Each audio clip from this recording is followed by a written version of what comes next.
God of America, I'm Steve Gruber, your soldier of truth, the tip of the spear against all those lies. Here ready to fight for you from the foxhole feed, and please remember, my friends, to think while it's still legal. This is the Steve Gruber Show.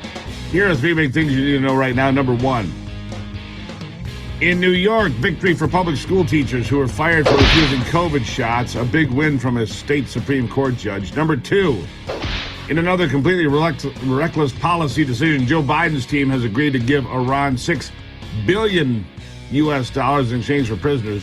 Whatever happened to not negotiating with terrorists? And number three, Joe Biden's embarrassing performance on the world stage at the G-20 summit. Wandering around, mumbling about John Wayne and dog-faced pony soldiers, telling the reporters he has to follow orders that only call on the 5 reporters that are on the pre-approved list with pre-approved questions, all part of the continuing collapse of this presidency. Joe Biden is awful. Americans of all political persuasions, even those that want to believe Joe Biden can do a good job, know it's not happening, and it's not going to happen. Panic, in fact, is setting in for those on the left. I told you several weeks ago that the networks had shifted their messaging, and President Biden had been dropped from the protection list. And beyond a few lapdogs like Joe Scarborough and Mika Brzezinski, the media has finally realized they're also to blame for the massive failure across the board of this failed president and his administration because they never vetted him. As a result, those networks have been ratcheting up the attacks, the sharp commentary, and the loud criticism of just about everything they're doing in Washington these days, which is failing. And it doesn't matter what topic you pick, though it continues to be easy to focus on the foolishness of Bidenomics as a theme and as a policy.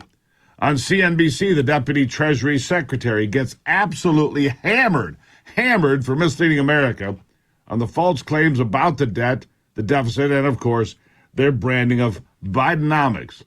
Listen to this. 33 trillion and counting, I guess, Secretary, and I think 2 trillion this year added deficit. We hear the president consistently, and a lot of his people, bragging about having cut the deficit when it was $1 trillion last year, and it's a $2 trillion this year. Are you concerned? What about next year? What should we not be, like, perhaps misleading the public about how we've done with the deficit and start tackling it? So I think the truth is that we cut a deal with Republicans. No, I know. I just mean big picture. What are we doing? Another $2 trillion? No. We haven't cut the deficit this year. We doubled it from last year. I think. Yeah, he tried to word salad his way out of it. It was ugly. I didn't have time for all that idiocy. The deficit is $2 trillion. And here's the old adage. If you're explaining, which he tried to do, you're losing. If you're explaining in politics, you're losing. And right now, the Democrats and every member of this administration is explaining why they're doing everything right pretty much all day, every day. How good the economy is. Inflation's down, unemployment's low, and wages are up, even though purchasing power is far less than ever before. And people know. People know. And they're not buying it. The desperation is setting in because right now every issue is failing for the Democrats. And Joe's woeful performance on the world stage, wow. Just the latest failure to add fuel to the fire, burning down this White House. And we haven't even bothered to mention Maui, Florida, Ukraine, and the ever-expanding dumpster fire that is the Hunter Biden money laundering and sleaze operations that obviously entangled and involved the now sitting president. So where are the once protective cable news channels? Well, let's take a bit of a tour. Let's find out, shall we? On CNN, another day, more red flags from collapsing poll numbers for Joe Biden. They're not hiding them anymore. They're highlighting them. Listen. Because, you know, if you're in his camp and you're looking at these latest poll numbers, you have to be really concerned.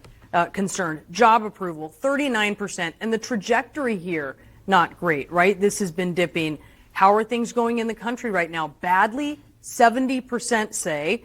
Does he have the stamina sharpness to serve effectively? 74% say no. I mean, what's going on here as you see it? Yeah, I mean, if you talk to people on the campaign and even the White House, there is a gap, a very evident gap that as much as they might be going out there and saying, hey, look, unemployment rate is very low. The economy is getting better. Inflation is lower. People are not believing it.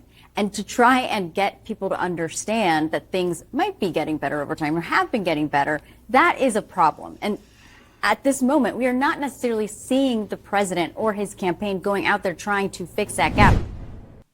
Yeah. They're not going out there to try to fix that gap. They're just getting shelled. Rasmussen, strangely enough, giving the president the best numbers of any polling number. 45% approval, 53% disapprove, -8. But two polls recently, CNN has him -22, CBS News -20, upside down, 40% approve, 60% disapprove. So you're getting the sense that those inside the Beltway are feeding their friends on TV the inside story, but the polls just keep returning brutal numbers on every front. And with approval ratings in the 30s lately, it's hard to see how Joe Biden rallies. Right now, he is losing a guy with he's losing to a guy with 91 indictments. No matter how dishonest they are, those indictments. And that guy could be a convicted felon by the time we get to November 2024.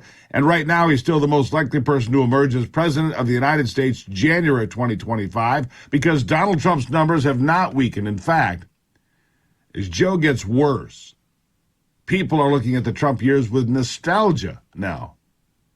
Are you better off now? Are you better off now? And the panic is spreading on left-leaning networks, including ABC, for example. Here's more.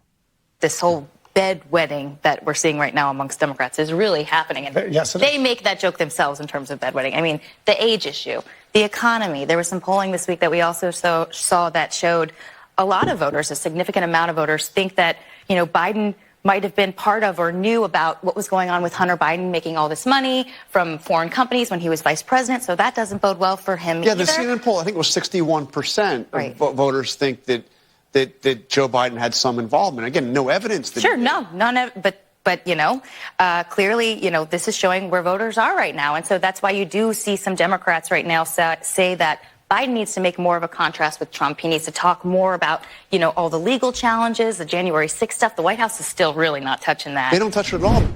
And what about the direction of the country? Just real quick while we're talking about polls, but what about the direction of the country? Right direction, 35% according to Rasmussen. 61% say it's the wrong direction, -26.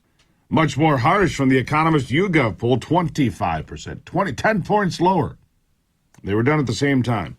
64% say we're going the wrong way. That's -39. And how about this one? A jaw dropper from Reuters. Reuters, not exactly the bastion of conservatism. Right track, 13%. 13%. 69% say it's the wrong direction. That's -56 points. 56 points. You don't rally from a 56-point deficit.